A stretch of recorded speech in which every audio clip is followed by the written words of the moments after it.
নমস্কার বন্ধুরা, আজকে একটা অসম্ভব সুন্দর মাছের ঝোল করেছি। এটা একটু গামাখাও করা যেতে পারতো, তো আজকে আমার এরকমটা লাগবে বলে আমি এমনই করেছি। এর মধ্যে আলু, পেঁয়াজ, আদা, রসুন, জিরের গুঁড়ো, ধনের গুঁড়ো, লঙ্কার গুঁড়ো, লবণ, হলুদ দেওয়া রয়েছে, আর লাস্টে নামানোর আগে ধনেপাতা দিয়েছি। চলুন এই রান্নাটা আমরা দেখে নিই কেমন করে আমি রান্নাটা করেছি।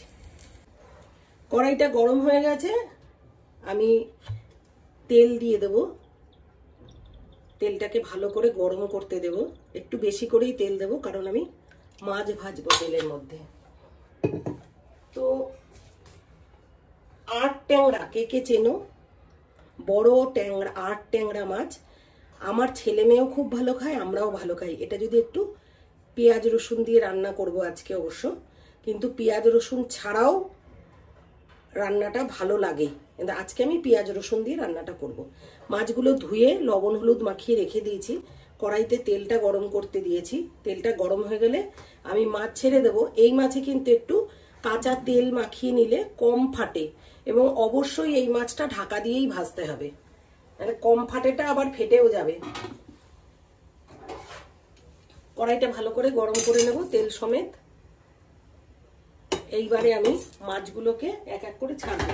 কড়াই যদি তেলটা ভালো গরম না হয় তাহলে কিন্তু কড়াইয়ের নিচে মাছগুলো লেগে যাবে। কড়াইটা ভালোভাবে গরম হয়ে গেছে, এবারে আমি মাছগুলো দিয়ে দেবো একে একে।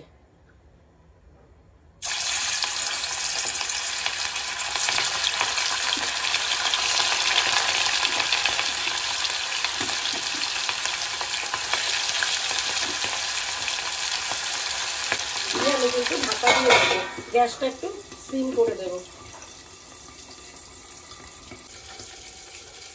মাছগুলো এক পিঠ ভাজা হয়ে গেছে, আমি আর এক পিঠ মানে উলট পালট করে দেবো। মানে এক পিঠ ভাজা হয়েছে, আর এক পিঠ পাল্টে ভাজতে দেবো। গ্যাসটা এখন আমার সিমেই আছে।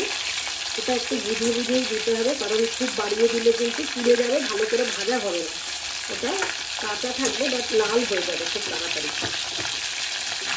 এরমভাবে আমি পুরো মাছগুলোকে উল্টে দেবো, দিয়ে আবার আর একটু ভাজা হতে দেবো। ওই তেলের মধ্যেই 1 চামচ জিরে দিয়ে দিচ্ছি, আর দিয়ে দেবো 2টো শুকনো লঙ্কা, আর এই রকম সাইজ করে কেটে নিয়েছি আলু, সেই আলুগুলো দিয়ে দেবো। দিয়ে ভালো করে ভেজে নেব, একটু লাল করে ভেজে নেব।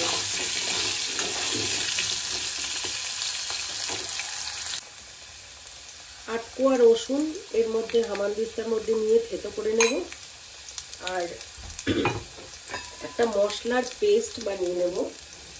তার মধ্যে দেব জিরের গুঁড়ো, ধনের গুঁড়ো, লবণ, হলুদ, লঙ্কার গুঁড়ো। এর মধ্যে দিয়ে দিচ্ছি থেতো করা রসুন, 8খানা রসুন থেতো করেছি, ওটা দিয়ে দিলাম। দিয়ে দেব টমেটো কুচি, এটা একটু নেড়ে দিয়ে দেবো টমেটো কুচি। একটা টমেটো কুচি করে রেখেছিলাম, ওটা দিয়ে দিলাম। 2টো কাঁচা লঙ্কা দিয়ে দিলাম। এটা ভালো করে নাড়াচাড়া করে নেবে। আর দিয়ে দেবো পেঁয়াজ, আমি এখানে বেটে দিইনি, 1 মুঠ পেঁয়াজ কুচি এর মধ্যে দিয়ে দিচ্ছি। দিয়ে ভালো করে নেড়ে মিশিয়ে নেব। গ্যাসটা কিন্তু এই সময় বাড়িয়ে দিচ্ছি। আমি একটা বাটিতে মশলার পেস্ট নিয়ে নিয়েছি, এটাকে জল দিয়ে পেস্ট বানিয়ে নেব। 2 চামচ, ছোট চামচের এই চামচের 2 চামচ জিরের গুঁড়ো, 2 চামচ ধনের গুঁড়ো, 1 চামচ লঙ্কার গুঁড়ো, 1 চামচ লবণ, আর 1/2 চামচ মতন হলুদ। এগুলোকে আমি জল দিয়ে এর মধ্যে 1 ইঞ্চি মতন আদা ঘষে দিয়ে দেবো।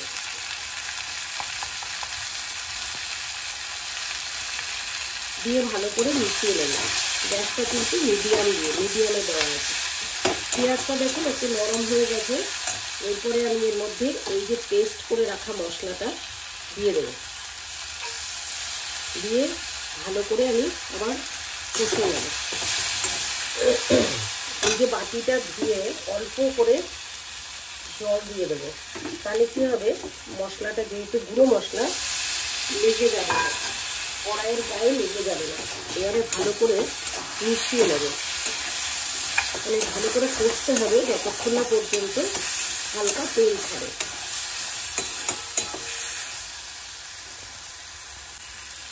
মশলাটা কিন্তু আমার ভালো করে কষানো হয়ে গেছে।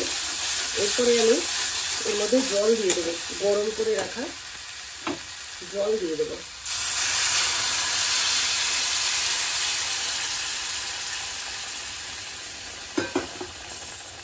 এবার ভালো করে আমি ফুটতে দেবো এটা। আলুটা কিন্তু প্রায় সিদ্ধ হয়ে এসেছে, আমি সিদ্ধ করে নিইনি, মশলা কষতে কষতেই কিন্তু আলুটা প্রায় সিদ্ধ হয়ে এসেছে। এবারে আমি ঝোলটাকে ভালো করে ফুটতে দেব।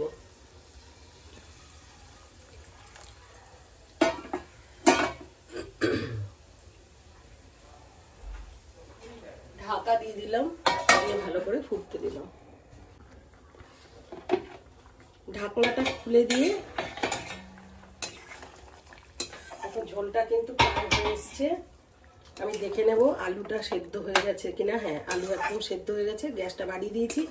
এবারে মাছগুলোকে আমি এর মধ্যে দিয়ে দেবো, ঝোলের মধ্যে একে একে মাছগুলো দিয়ে একটু ফুটতে দেব। উপর দিয়ে আমি এই দুটো কাঁচা লঙ্কা ফেলে দিয়ে দেব, আর আরেকটু লবণ দেব। লবণটা একটু কম আছে বলে আর একটু লবণ দেবো। দিয়ে ভালো করে ফুটে গেলে এবারে আমি ধনেপাতা কেটে রেখেছিলাম, এক মুঠ ধনেপাতা উপর থেকে ছড়িয়ে দেবো। যেই ধনেপাতাটা মিশে যাবে ঝোলের সাথে, আমার রান্নাটা কিন্তু একদম কমপ্লিট হয়ে যাবে। পাতাটা একটু মিশতে হবে। রান্নাটা কিন্তু একদম কমপ্লিট।